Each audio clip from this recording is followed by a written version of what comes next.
Welcome to SSTV5 ప్రేక్షకులకు నమస్కారం. నర్సాపూర్ నుండి హైదరాబాద్కు వెళ్లే రహదారి మృత్యు రహదారిగా తయారైందని బీఎస్పీ నర్సాపూర్ నియోజకవర్గ అధ్యక్షుడు తాళ్ళ జనార్దన్ గౌడ్ అన్నారు. ఈ సందర్భంగా ఆయన మాట్లాడుతూ అమాయక ప్రజల ప్రాణాలు గాలిలో కలుస్తున్నాయని, అటవీ ప్రాంతం ఉన్నందున ప్రజలు డివైడర్ లేకపోవడంతో ఇష్టానుసారంగా నడుపుతూ ప్రాణాలను పోగొట్టుకుంటున్నారన్నారు.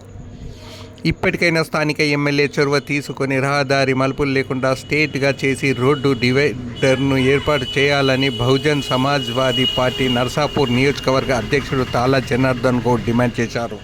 నర్సాపూర్ హైదరాబాద్ వెళ్లే అటవీ ప్రాంతంలో 2-3 రోజులకు ఒక ప్రమాదం జరుగుతుందన్నారు. ప్రమాదాలకు నిలయంగా నర్సాపూర్ రహదారి రూపుదిద్దుకుంటుందన్నారు.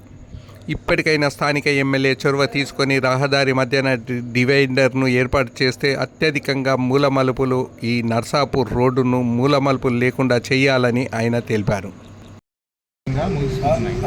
అభంశుభం తెలియని ప్రజల జీవితాలు